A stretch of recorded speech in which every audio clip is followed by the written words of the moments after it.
Welcome, guys, once again to another episode of Resurge Despite ATL. Most likely, here will be our last episode of 2021, as things are, basically over for the year now. We're, heading into a new year. Hopefully, everybody, is made it through 2021, safe and, with a positive vibe, and sending positive vibes to the one that haven't. But even so, we want to go ahead and get started. This a little bit different, because we would like to give you a little bit of information about our new sponsor, that FILA has gotten, which is Price Picks. Is basically online betting website, which right now, if you use the FILA code FILA, just those four letters, that's all. Um, once you sign up, you get 100% deposit match, which I mean that's huge. I mean, saying you put in $100, you're gonna get 100% of that, which is another $100 basically. So, uh, I know that we, the other collaborators for Fila, have worked hard for this sponsorship. So shout outs to them on that. And something else, basically, regarding, we'll just go ahead and get to, you know, basically the transfers and, what, there's, It's all over. The whole season's over. It's crazy. It's crazy season.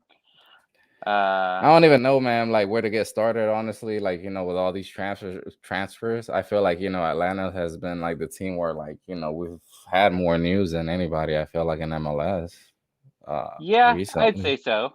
I mean, there's this when you're a big club, and probably one of those popular clubs, you're going to get a lot of talk around you, and I mean, we'll talk about some of the things that just came up yesterday, and a lot came out yesterday, but um, I guess you got to start from the beginning. I mean, they renewed Carlos Bocanegra's contract. I don't remember exactly when that happened. It seems like this whole year's been a blur, but he gets re-signed and to extension, to my understanding, the exact same position that he had before, which upsets a lot of people. Then then this leads into the contract terminations, which by Kubo. He Yeah, never scored. He never scored yeah. a goal. Not only him, I mean, we had Josh Bauer, Ben Lundgaard, and Mo Adams, which, he ended up being traded to Inter Miami for a goalkeeper, which technically was already in Atlanta before. uh Dylan Castejera.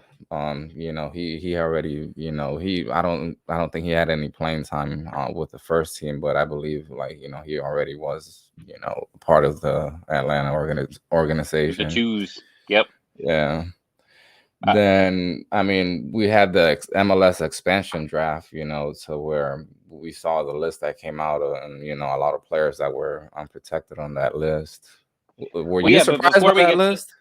Yeah, but before we get to that, I mean, like a couple of moves that were weird about I mean, Mo Adams, I mean, not, um, I mean, it's Mo Adams. He didn't really get much play. I know he had that sports hernia early in the year, and that's what Yeah. held him out, and he missed, training camp. But Josh Bauer was a surprise because, I know that they always say that they got their guy whenever they get him, and try to sell it as a positive. But as we talk about what happens later here, and center back wise, losing Anton Walk, spoiler, the it's it's questionable on why you would move him, especially if he was coveted and this was the guy that you wanted in the draft. And it was probably a steal because I don't think we're getting many steals in the draft. I know we were very lucky the first draft to get Gressel and Robinson for sure. But like to just get rid of him immediately like that, it definitely seemed a little odd to me. Um, but Ben Lundgaard leaves, which I don't. It becomes a big deal again because we're going to get to something else here in a minute. But it was just there were some odd things, but Kubo, we're finally rid of the Kubo train here. which is probably for the best, which is going to lead into some more Joseph backup talk here. But yeah, so the expansion list that you were talking about, um, you know, I've, as far as expansion drafts go and how you do it, and especially it's been happening a lot in hockey, is, this team said that they were looking for value players. They weren't looking for big contracts. And Guzan was protected. And, yeah, I know people speculated online that maybe it's because he had a no trade clause or something like that that was in there. But I don't even think he would have been taken anyways. Like, nobody wants the number 1 goalie contract for a guy that is 37, 6, 30, 38, yeah, 37, yeah, around there. somewhere around there. I mean, the dude's old, and, like, nothing against Guzan, but that's not a valued pick. And all of a sudden, Anton walks, you leave him available, which is kind of surprising, and they take him, and you lost a center back for nothing. I mean, what, 50 grand I think they get in GAM.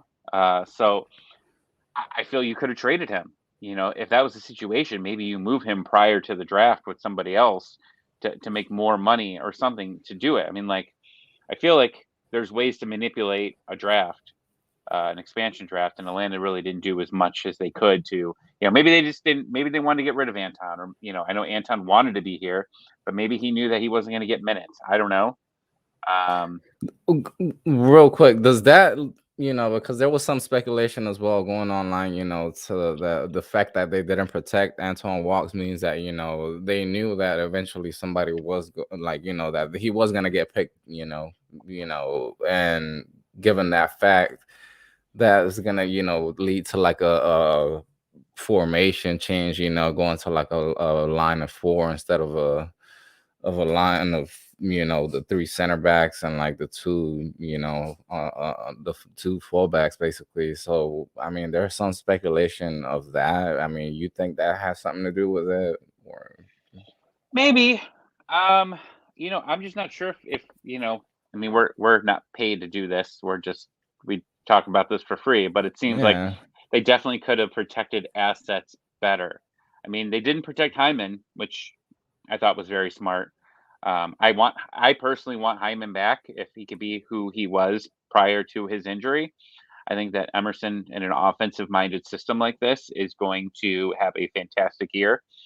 Maybe it takes a little while.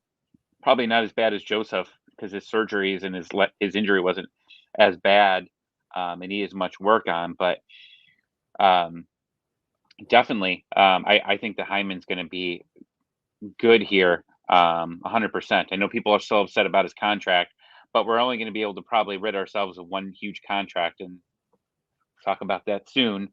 But it's going to be should be interesting to see, with what they do with Emerson when he comes back. But they didn't take him, and they took probably the best valued player available, here, and they took Anton, and it sucks. That definitely starts questioning our depth, at center back. But that just personally for me, I know a lot of people are very upset about Anton, and I know he's got ties, being on the original team and things like that. But Campbell is sitting there ready to go, yeah, and he's going to need some play. And I know that, um, I guess to talk about Campbell, we have to talk about this. But today they came out saying that the plan is to have Franco and Robinson as the starting center backs. Bocanegra said that today, and that's the plan. Because yesterday there were some rumors that came out saying that, Franco was rumored to be possibly going to. I don't know. You probably know the exactly where he was going to go, right? yeah. He's going to. He's rumored, yeah, to have an offer for a loan at Sao Paulo in Brazil with, I mean, an obligation to buy. Basically, like that's one of the clauses on the contract. So that made no sense to me when I read that, because why would you loan a guy out when that means you don't get any salary relief for him? You get a roster spot, which is fantastic, an international spot, but you don't get salary relief. So when you look at a situation like that, why would you move a guy like that unless he was absolutely miserable? And to me, I'm thinking, okay, well, maybe this was just a Heinze guy, right? Heinze wanted him, and now that Heinze's gone, He wants to be gone. But it was good today. I don't get Bocanegra much uh, uh, props, but I'm glad that he came out immediately and said that the plan is, who knows, this could change in a minute, of having Robinson and Franco as your starters for this season. And then you have George Campbell as a backup. Because I think Campbell's going to be fantastic. He's Next got the year. potential. He just definitely needs the playing time. He just needs that opportunity. And that's what he's going to need, because he got some time in at the end, and he was almost like the closer. We talked about it, Yeah. about the last third of the season, that he was coming in late in games, and maybe he wasn't playing the center back position. He was even playing midfield at some point, like a defensive mid, and he Yeah. was doing a very good job at it. Just clearing the ball out, and I think that he's ready, for sure. And I think they're going to prep him to move when Miles, eventually goes here. Which today it made it sound like Miles isn't going anywhere. Yeah. And that's Uh good.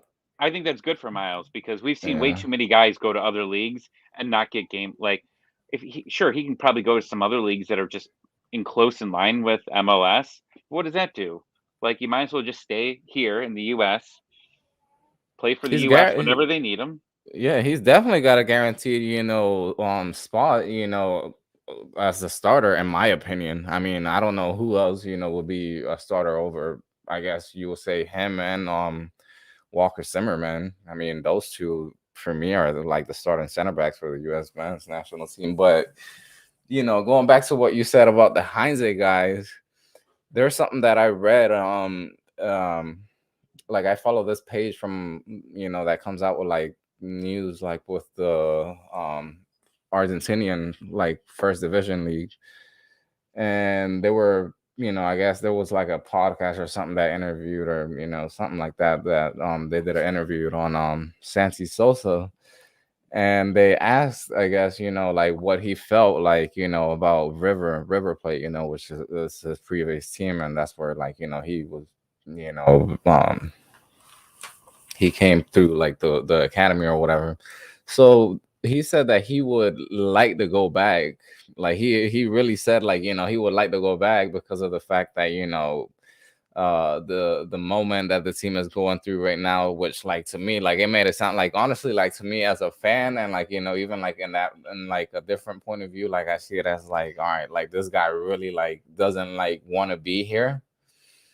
So, I don't know what's going to end up happening with him. I don't know if, I doubt he leaves this off season. I don't think there's any teams interested in him, but if for whatever reason, the contract runs out, I definitely see him probably end up going back. I thought that I forget, but like, I think all these guys, they signed, like, all these young DPs, they signed for like 4 or 5 years. I thought it was like a long contract, especially for him. Do you know when that interview was from? It was recent. I know it was. I mean, it had to have been within the last week or so, honestly. Okay. I mean, I don't know. The team's probably, I was hoping, and it made it almost sound like Carlos almost made it sound like, right when the offseason started, like, we don't have many moves to make here. Where, we've got our set roster. Maybe it was Pineda that said, I think it was Pineda that probably said that. But now you've got Walks. Walks is gone. You've lost a couple of guys. Kubo got a little bit of time. You've lost Alican. He's moved, and that's an interesting situation in itself. They basically were planning on releasing him, he was going to re-sign with them for less money unless he had a chance to be a starter. Cincinnati has now offered him the starting position, or at least to compete for it, I would assume, where he's got no chance in Atlanta. So that's a big move, because I think that he was probably one of the most financially valued backups in the league. Like, didn't get paid much, and then when he came in, I mean, when Guzan was out with the USA this summer, he killed it. He was Yeah. fantastic. He had some really good games there. I know that one game specifically in Cincinnati that he made some huge saves. I think that was like a 1-1 draw for that, but I mean he saved the point in that game, and um, now he's gone. So you've got you're getting a lot of empty spots here for sure. You're moving some guys around, and then we also haven't talked about this, and we forgot to talk. We didn't even mention this prior because probably went under the radar. But Eric Lopez is talking to be loaned out. Yeah, Either yeah, I don't know how it works with the young DP spots. If you loan someone out, can you sign another young DP? But again, like as I've been learning more and more about MLS roster rules lately, um, loaning things out isn't really, it only helps you get a roster spot back, and it only helps you, get your international spots if they're on one of those. But like, you're not getting your salary things. And I know he doesn't make a lot of money, but like, I think a young DP spot is pretty huge. Or young players or whatever initiative or whatever they call it. Like that's pretty big, not being able to go, be able to fill that spot. So I'm hoping they're able to sell him, because I think that it just never worked out with him, and I'm going to blame COVID for that one because he basically hasn't played for 2 years. yeah. Heinze played him, and then he never really played again. I don't even think he was in the lineup most weeks. Very rarely did he ever show up in there, and then he never actually made it onto the field. So, um, yeah, it's definitely a weird one, but I mean that's another guy that that you're losing. Um, The other one, I mean, he wasn't even in the roster this year, but I mean, Franco Escobar, he left, to LAFC, in exchange for $600,000 basically of game money. I mean, a lot of people on Twitter and everywhere, honestly, on social media, on the Atlanta United page, I mean, I know they were pissed about it, but I mean, you got to look at it like, I mean, I get it, he was a huge part and everything, but I mean, that's how sports really work. I mean, especially when it comes to soccer. I mean, it's not like baseball or even basketball where you have like these guys like sticking with one team for like 15 years, 20 years. I mean, then soccer is different. I mean, you're lucky to even have a 15-year career. It's you know especially here. I feel like you just really gotta feel like Atlanta is not that team that's gonna be like sticking with these players too long. I mean, other than Joseph, but I mean, I feel like even him eventually, where it's gonna come down to a day, where he either retires or ends up leaving, or it's just gonna come down to it. People aren't gonna like it, but well, I got a comment here from my buddy who never bought a scarf when Eric Lopez was signed. But I mean, I know he's a big Eric Lopez fan, and I agree that he is young, and he probably needs some work. But I mean, that year, very weird. His situation was probably one of the weirdest because it's middle of COVID. They sign him. They have at that point, there was no young DP spots. He comes in and they promise him that he could play in other tournaments. Well, US Open Cup was, if unless you were under a rock, you knew that it wasn't going to happen. COVID destroyed that year. And then in the Champions League, we were already down 3-0. So there was no chance. Like, okay, you could play one game, and he did end up playing one game. He ended up making the roster that night, and I think he ended up actually playing. He might have actually started that game. I don't remember. But I mean, yeah, and just with him, like you could have brought him to the twos. There was no weird rules this year about sending players down to the twos, and he didn't play for the twos. So like, I feel that some of these young players, yeah, you're going to get some that are going to play constantly, like a Sosa. But with a Lopez, if you're not going to play him, send him down to the minors, right? And have him get the playing time. Somebody that's, if he's only 20 years old, like you're saying here, I mean, 20-year-olds develop. around this time, and the only way you develop is by playing games. So I think that Atlanta has completely mismanaged that player, specifically. And I still think that he probably has some hope somewhere, and he might do well. But it is weird that they're giving up on him. I'd like to see him. I mean, I think he has the chance to double his value. All he's got to do is just get some playing time for sure. Um, but yeah, I mean, right now we're with all these things that we're talking about that are building up. The question is, okay, well, Bocanegra brought Aruju in, right? I mean, that was good.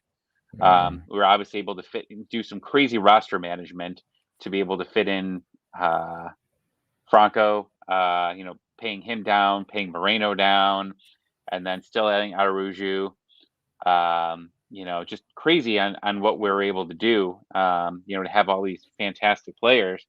Um, but the middle of the roster here, um, and the lower half, it just feels like it's. I mean, quite honestly, it's a shit show. I don't know how else to say this. It's like I know that there's going to be some guys that you have, but you can't just keep flipping these guys left and right and just hoping that finally something clicks.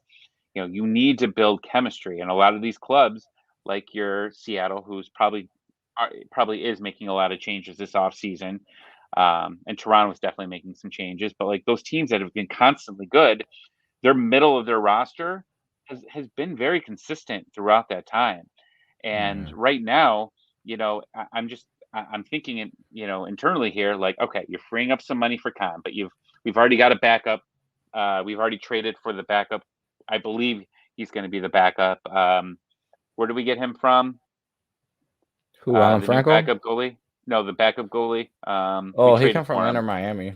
Oh yeah, that was right in the Adams trade. So you've got your backup.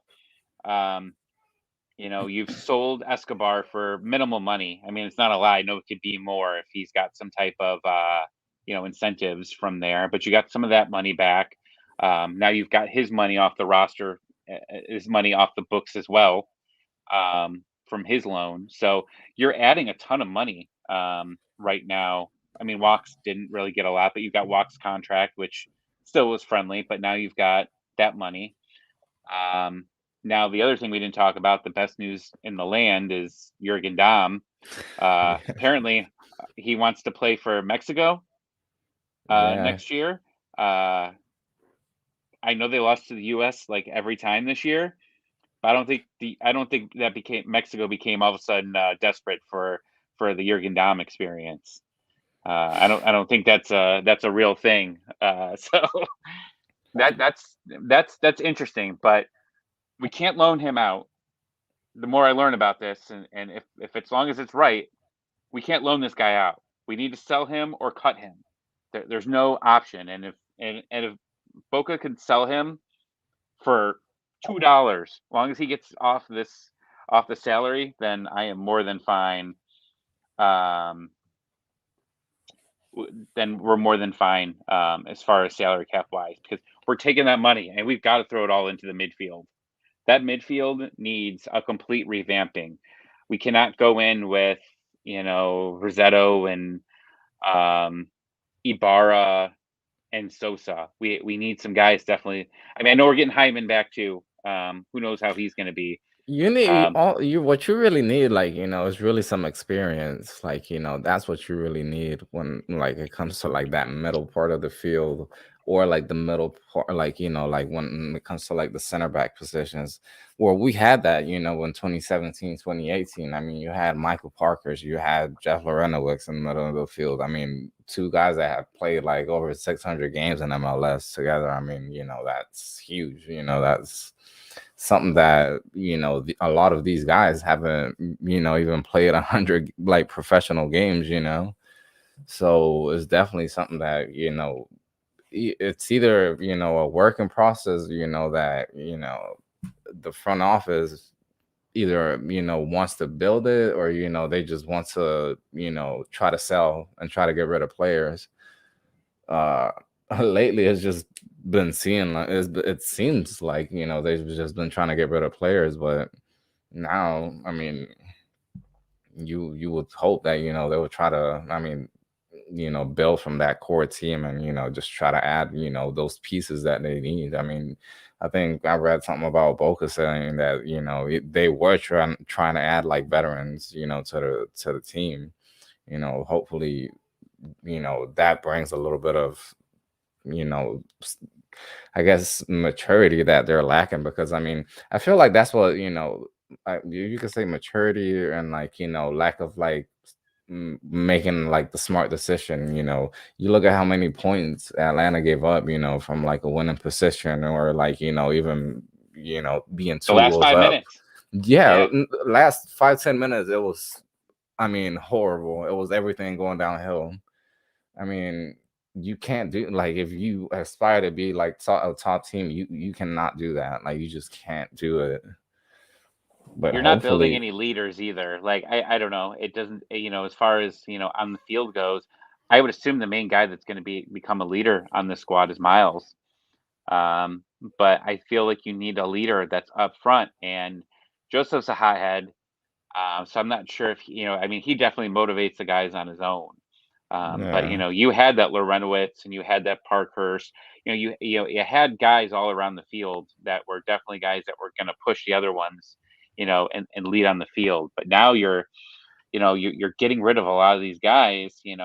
I know people are not happy with Escobar going, but and I think Boca's reasoning was that he doesn't really fit this team right now. I think that personally for Escobar that he lost that season, he was very passionate, because the team was so bad when Joseph got hurt.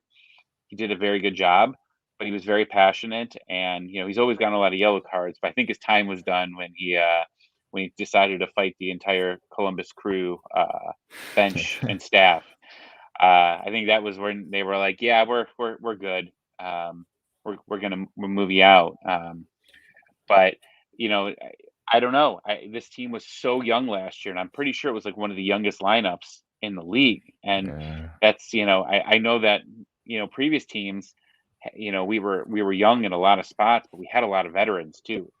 So yeah, I don't know. I mean, as far as the MLS roster goes, the free agents, I'm not sure if we're going to get. Maybe we might get one guy, maybe from all the guys that were released, and maybe they look at somebody that was, for the Seattle, world that knows I Pineda. heard I heard there was a center back that they were interested, and I forgot his name, but I know he's also a veteran player, somewhat of a veteran player. Um, he I don't think he's a starter or anything. I think he's from like Ireland or something like that. Like, he's not even from here or anything. But I mean, I know I heard a rumor that he was under the radar for coming here. Yeah. But I mean, the midfield, when you have an Ibarra, a Rossetto, and a Sosa, and even Emerson Hyman. I mean, I know he's not super young, but like he's not a vet.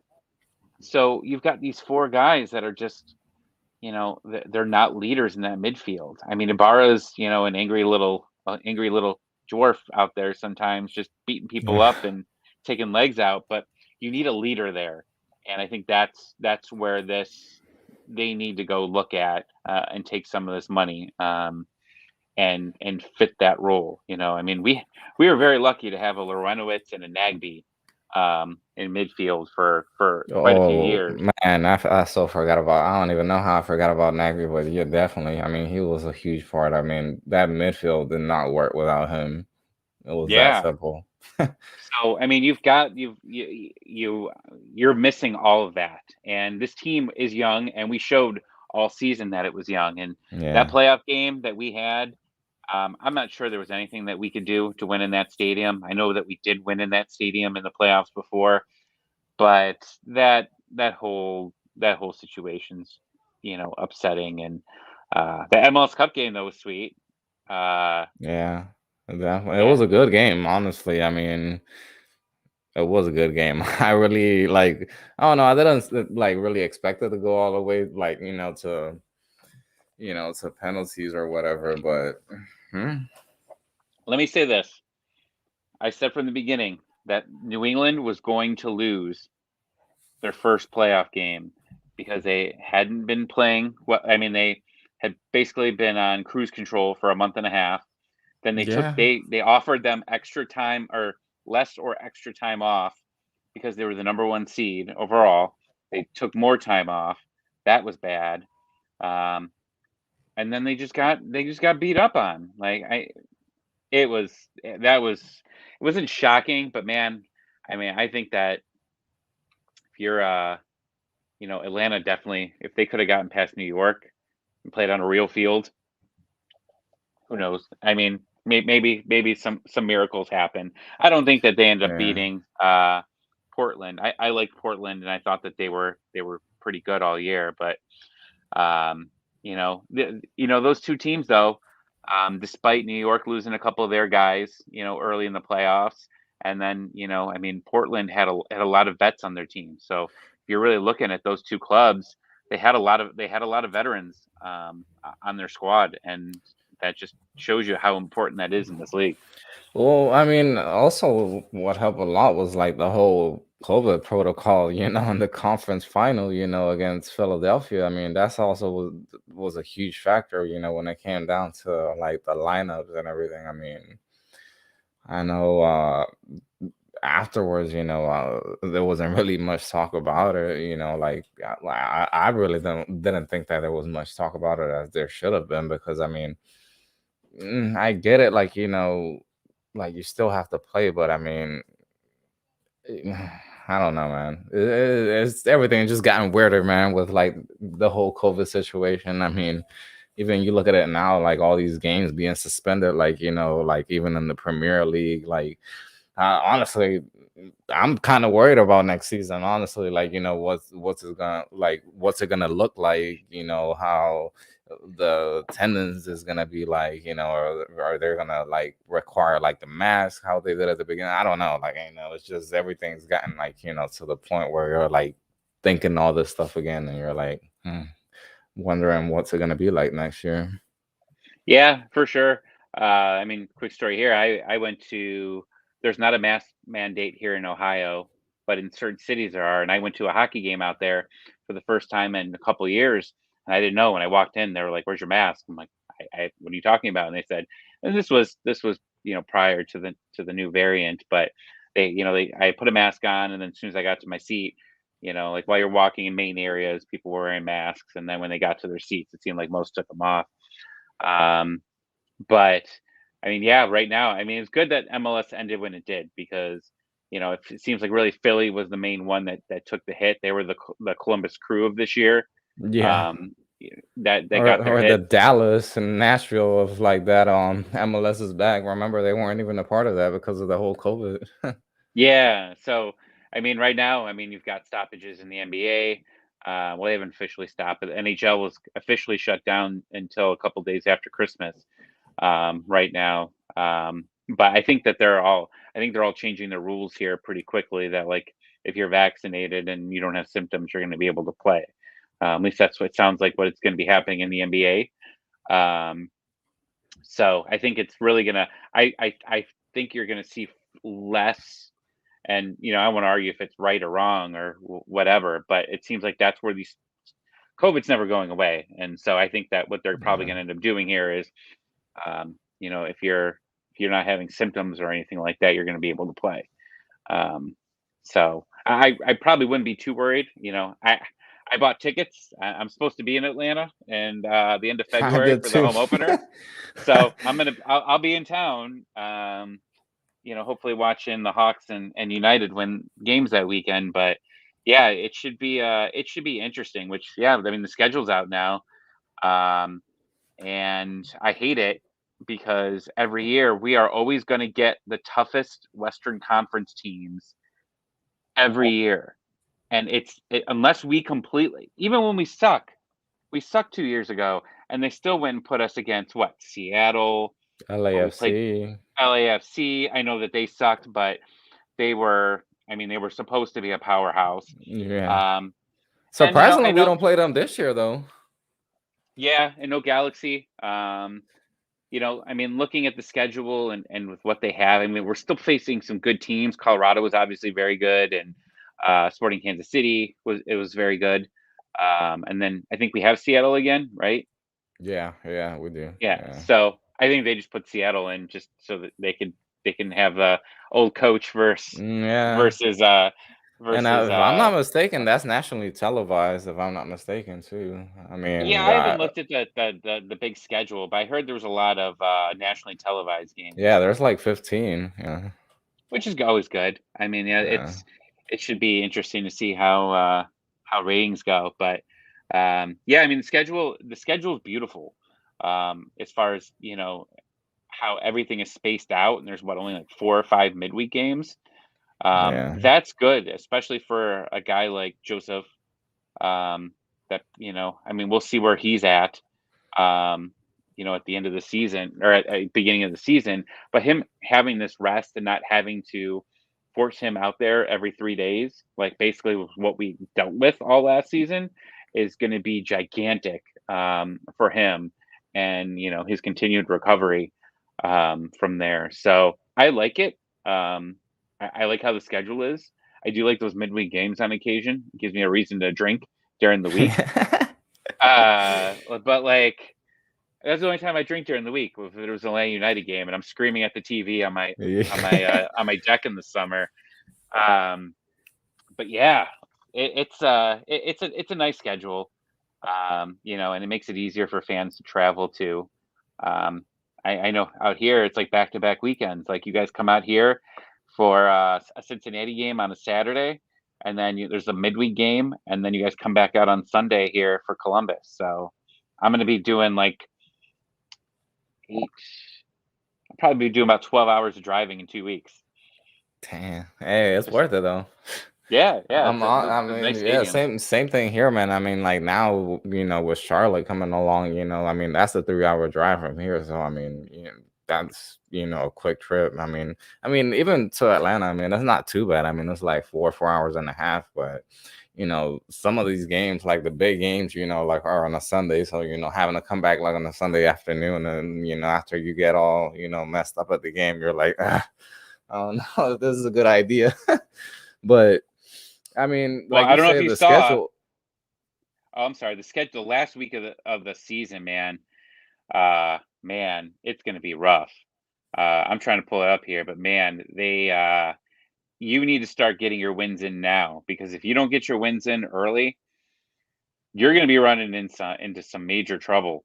Um, Yeah, because Philly, New England, New York City. Yeah, those are the last three. yeah, that's going to be a very tough end of the season, and I thought it like even like Oh, yeah, that looks tough for real, man. Like honestly, look, starting from the 17th of August, New York Red Bulls, and then August 21 at Columbus Crew. August 28th, DC comes to Atlanta. August 31st at yeah, Philadelphia Union. Then, that's where it gets uh, bad. You got to go to the y- Union. You got to go to Portland. Yeah, yep, Portland was the other one that we're going up against. Then you're home against Toronto, away against Orlando. Orlando, home against Philly. Then you got the Revolution on the road, and then you got New York City on decision day. Like, holy shit! Like, this is a team that needs to start off very strong. I mean, definitely, if you can go in cement them and win some of those games at the end of the year, you're going to be good. But, Yeah.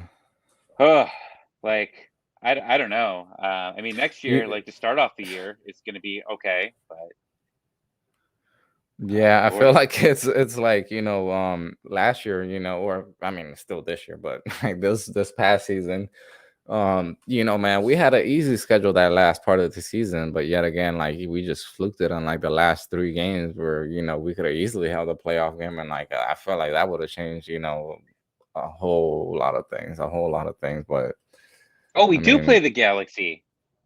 yeah, yeah. I didn't see I, that. So we're playing the Galaxy, Seattle, and Portland. Man, this league's messed up. I'm sick of seeing. I like playing the best teams, but I mean, when you're talking about the supporter shield, and I know our buddy over in New England, says that it's a BS trophy. I agree. Like it's not It fair. is. Like, but like I hope that like they should do kind of what the NFL does and look at the NFL like depending on your division and where you finish in your division is what away teams you play, not just for high ratings. I know MLS needs high ratings. I get it, but this isn't the way that it should be done because they're doing this and it's hurting the bigger teams. 100%. I mean, I like playing the big teams. You wake up in the morning, you're like, all right, we're playing the Galaxy. Yeah. Like let's go. But like also no, like this is cool. You get to play the Galaxy, and then we're gonna play all the terrible teams that didn't make the playoffs last year. It was basically all of Dallas and all of California were all the teams that didn't make the playoffs in the West. So You're yeah, I so mean, right, man. You're so right. None of the Cali teams made the playoffs. or Dallas, yeah, Yeah. Yeah, from Texas, yeah. Yeah, I just thought of that or for yeah, real. Texas. Sorry, yeah, yeah, And we're it's playing Austin interesting. this year. I mean, I know that they're playing at Mercedes Benz. I mean, I know their fans are crazy. So I mean, I'd love to see their stadium. Looks really nice. yeah. Um, I'd like to go check out that state. But yeah, From I mean, like it's an interesting off season. the two teams, yeah, that are like, I'm not gonna say like, you could say it's like the lower level of like, the MLS. You know, Cincinnati and Austin, I feel like, are those two teams where like, I mean, they got nice stadiums, man. Like they got really nice stadiums. And I mean, I feel, well, yeah, Austin's probably got a little bit more of like, fan engagement and, like, I know, like it gets pretty wild in there, like when they score and stuff like that. Um, Cincinnati, I mean, I've seen it seem like, earlier. I mean, when the U.S. played, the Mexico team. I mean, I know like a lot of like the U.S. fans, some of them that I'm friends with, and they some of them went to the game and were on this Twitter group, and they were like, I mean, it's really nice. Like it's really really nice. I mean, you've been there. I mean, what? I mean, what? I mean, you'll probably say obviously Mercedes Benz is probably better than that, but I mean, given if you've gone to like other like soccer arenas around here around the U.S., what would you say about TQL Stadium? I think it's nice. I think it's just a standard stadium. I mean, it's nice because it's new. It's I don't think there's a bad seat in the house. That when you go there, it's very easy to get from the top of the stadium to the bottom of the stadium. It can take a couple minutes to get up and down. Where at Mercedes Benz, you got to take 7 escalators and to reach heaven. It's a true story. MLS Cup. We go there. We're very drunk, and we get to the stadium. We get to the store, and we're buying a bunch of championship gear. And my wife says, "I left your track jacket up there in the seats." And I go, "I'm sorry, what?" She's like, "It's up there." So I convinced the guy. I was like, "Look, my jacket's up there. It's my favorite track jacket. Can I go get it?" All the escalators were not going up. All the escalators were going down. I I felt like Rocky. I got all the way up, running these stairs. My wife's behind me. I don't even know why she came with me. She wanted to come with me. I'm running up these stairs. I get to the seats. The jacket's gone. Someone took my jacket, Damn. my favorite jacket. Uh, but man, I felt the soul come out of me running up all those stairs. Like there wasn't an elevator for me to take. He's like, "You got to take the stairs," and I took every set of stairs all the way up to that thing, man. And that was the card. Like I remember looking at my watch and like the steps that I took that day. And I was like, "Holy shit, this is like the biggest day of walking that I've ever done in my entire life." Like those stairs were legit hell. So I appreciate TQL Stadium because if I left my jacket there, I can get it in probably 1 minute if needed.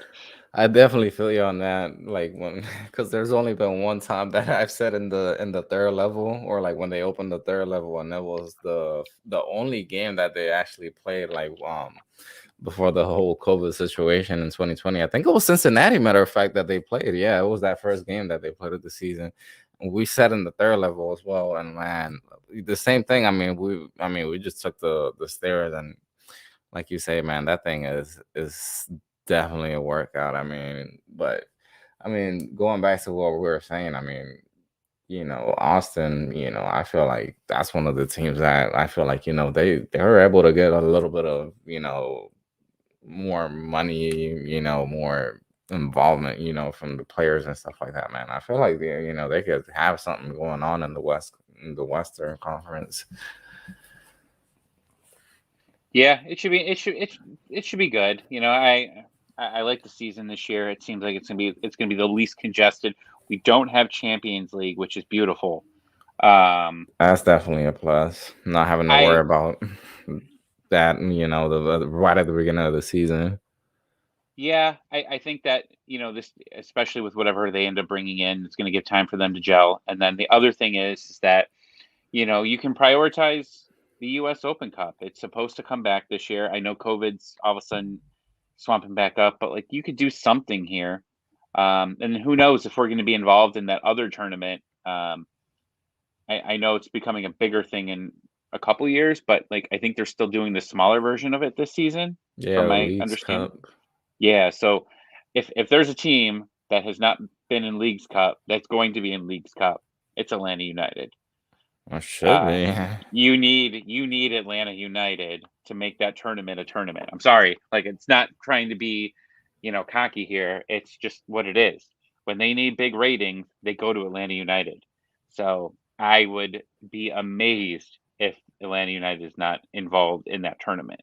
So which is cool. I mean that's fine.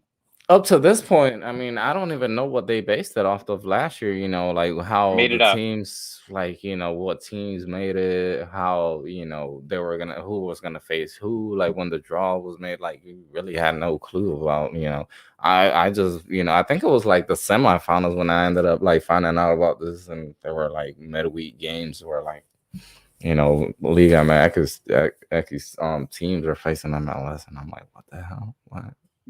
Yeah, they I think it's just random, and like when you look at the teams that they've picked in the past, a lot of like the Galaxy's made it. Like it's non-Champions League teams.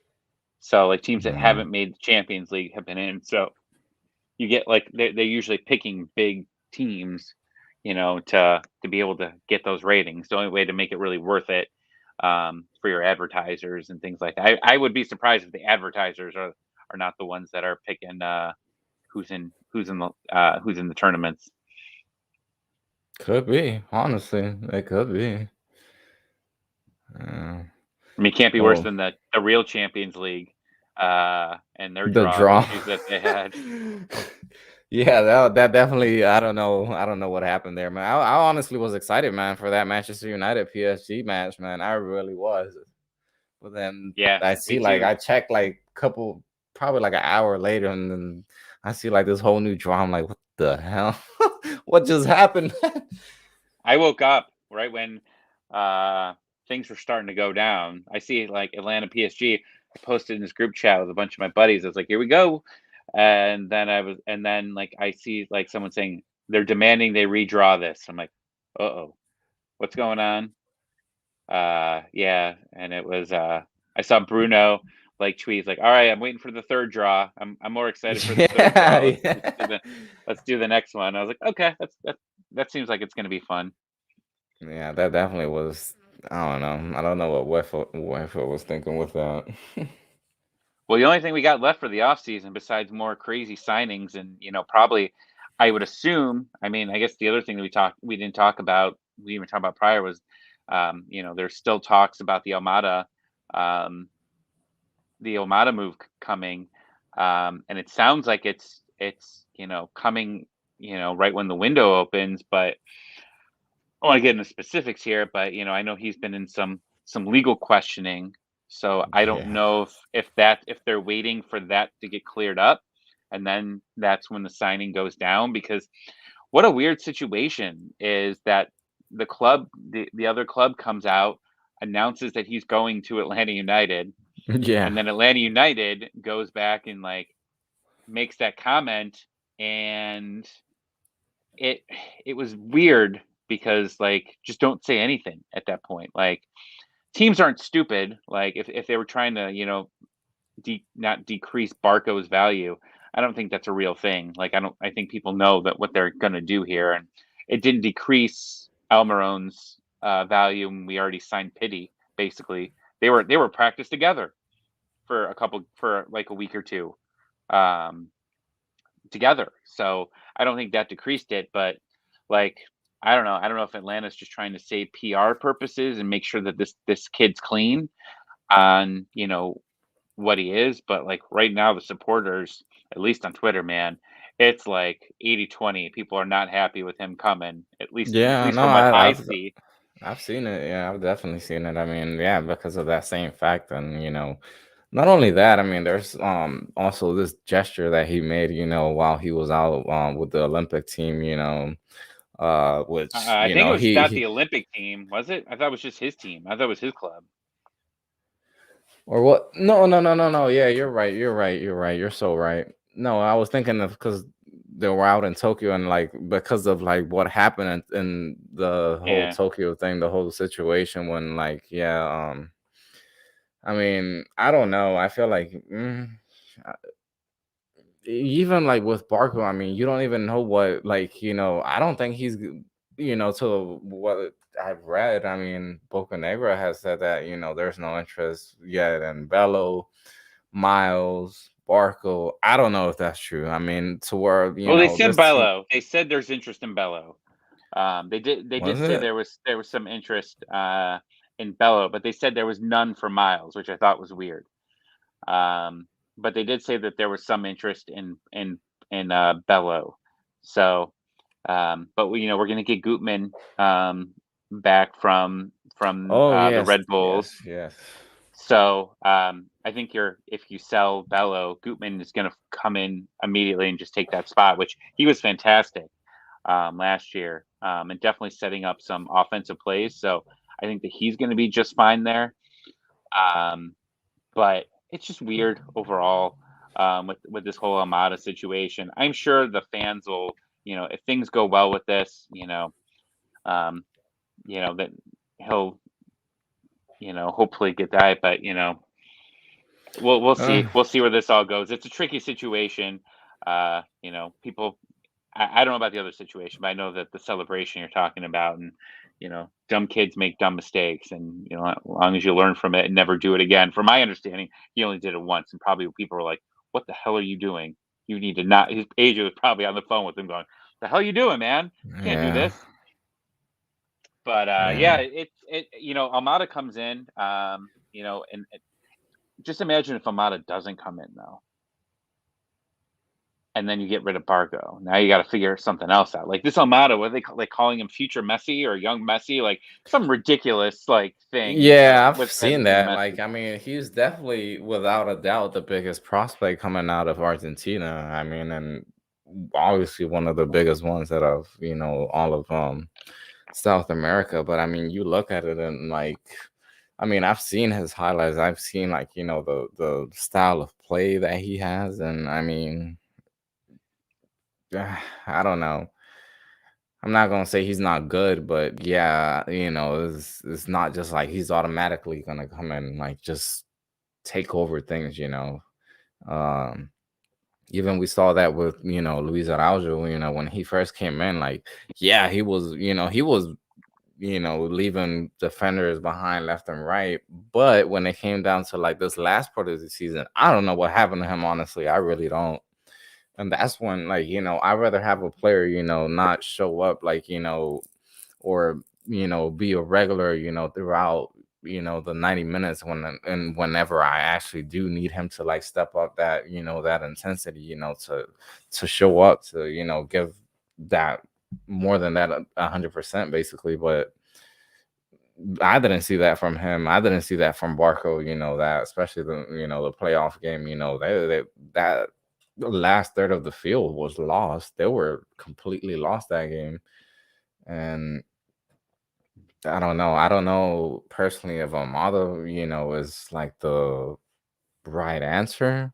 I guess you could say, for to be like that, part of the midfield, basically distribute and be that creator of the team. So how Move the play forward. Move it Right, forward. You basically, got to. basically be like what Almiron was, in those 2 years. That's obviously everybody's just gonna compare him to, Almiron. Obviously, he's not gonna. Rarely somebody's gonna top what this guy did in those 2 years. I mean, it's as simple as that. But for him to come in, he's really got to be honestly a top level. Like, he's got to be one of the top like players in MLS, for him to like actually be recognized here. I feel like, because I don't know. I feel like there's something with like, the 17s that, you just gotta have that little extra. You gotta have, something else, for because even with Luis Araujo, I feel like, a lot of guys or a lot of people were like bashing him, even after the playoff game.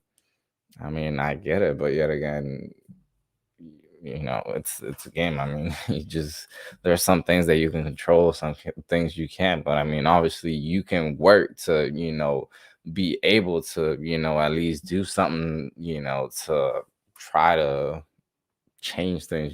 But hopefully next year, that comes with the chemistry and with the team being more together and obviously learning from not giving up late goals and giving up all these points basically in the last minutes of the game. Yeah, I mean, Aruju needs some improvement, and he had a very short season this year because he was just coming off of he was just starting his season basically when he Yeah, came into it. So he had a very short season, so he should be ready to go and healthy. But yeah, I mean, they're going to need to work on making him more. I mean, get him more into the play. He can't disappear, and he just did disappear in a lot of games from there. And maybe that was just them recovering back, or trying to figure out the best way of using him. But they're gonna have to figure out something here with him. But I think he's gonna end up being a real good a real good addition, especially with just another season just working with Joseph. I think is gonna be major for him. yeah, and And the last thing we have to, yeah, hopefully Joseph comes back at least 70-80% to what he was in 2018, man. Because I mean, I feel like last year there was even some chances where like he's just doesn't have the pace. He just doesn't have the quickness, the sharpness. Obviously, I mean, man is coming from an ACL injury, so. But hopefully, I mean, now with that full year of recovery, the full year after the surgery and everything, he's gonna be able to go back. So putting those yeah, goals in the net. yeah. Well, we'll see. The last thing we have to talk about is the only thing that hasn't happened yet is when's the New Jersey gonna leak? Yeah, the away kit, right? Yeah, let's get this away kit going. That's my I don't favorite know. thing, I feel jerseys. I love jerseys. yeah, I do too, man. Don't tell me, man. I feel like honestly that wouldn't probably be until like January or something like that, like mid-January. At least like a month before like the season or something comes out. Probably, yeah, probably before that. Probably like early January. Yeah, yeah, they'll probably be. But yeah, I'm interested to see what it looks like. We've had red, we've had orange, we've had gold. Yeah. Um, I don't know what's next. Mm, kind of, yeah, kind of interesting. Yeah. I mean, the last, yeah, I don't know. Some of the kids that they came out with, like, not the actual like game, jerseys or whatever, but like the what's it called? Like the whole Americana jerseys that they have, like for the 4th of July ones that they come out with. I mean, the ones from this year, honestly, I don't think that, it was all that. I mean, a lot of the ones that they came out with were like, I feel like the ones from previous years, have been a little bit more better, but hopefully they come Well, out those are with league something made good. though. Those are made Yeah, by the yeah, league though. yeah. Yeah, because I mean, yeah, every team basically has the same design and everything. That's something else that man. I feel like they should change, man, that whole Adidas contract, man. But Oh, that's MLS, man. I heard they were working on the whole like new deal, like with like the TV rights and stuff like that. It was like I think Yeah, it was Amazon, Apple, and like other like big companies like interested on like I guess like streaming the games and yeah. yeah, that should be. I mean, that should be real interesting. As far as what they get here. I personally like ESPN, but sometimes it's choppy for me. I It know has been I watch a lately. lot of hockey on there, so um, seeing it seeing it choppy like that's really annoying, for sure. So I don't know. Yeah. We'll see. But they do a really good. You know what? The thing that they do for hockey that they don't do for MLS is in hockey you can choose which feed that you want. So if you want to watch the Ducks announcers, or we'll do Hmm. hockey here. If you want to watch soccer, if you want to watch Atlanta United's announcers, you click Atlanta United. If you want to click watching, Orlando's announcers, you click that. Mm. And that's what's really superior to that. So they I definitely mean, need to work on there's that. somewhat of a not with the Atlanta United. I mean, here they're not. I'm not even able to see it because of the whole blackout thing. But let's say like I'm watching like La Liga, like from Spain or something. Like it'll give me that not that exact option, but like it'll tell me like the English broadcast or like the Spanish broadcast. It gives you that option as well. But I mean, the fact that it does that, like like you say, basically to like the different streams and stuff and the announcers. I mean, that's pretty neat. Yeah. Well, Yeah, all right. man. Well, I think we've gone over everything. Yeah, pretty much it. I mean, yeah, I think that's all. I mean, hopefully, I don't think there will be nothing, crazy, and probably until like the beginning of the year, first week or so. But I doubt anything will happen the rest of the week. Yeah. Well, Yeah. Happy New Year Well, and Merry Christmas. yeah, man. Same to you and to every single one of the the people that have watched the video are gonna watch the video, and the ones that are always commenting on here. The guys from the Twitter group. Shout out to my mom too. I'm just playing. Nah, but for real, happy holidays to every single one of you guys from FILA Sports Podcast. Don't forget to subscribe. Thank you, Tommy, for being here with us. Um, hopefully, next year we're there for that first game, man. Hopefully we'll stream from there or something like that. Yeah, I'll be drunk. Let's go. Yeah. All right, dude, man. We'll see you, man. And take care, See ya. man. All right, Bye. man.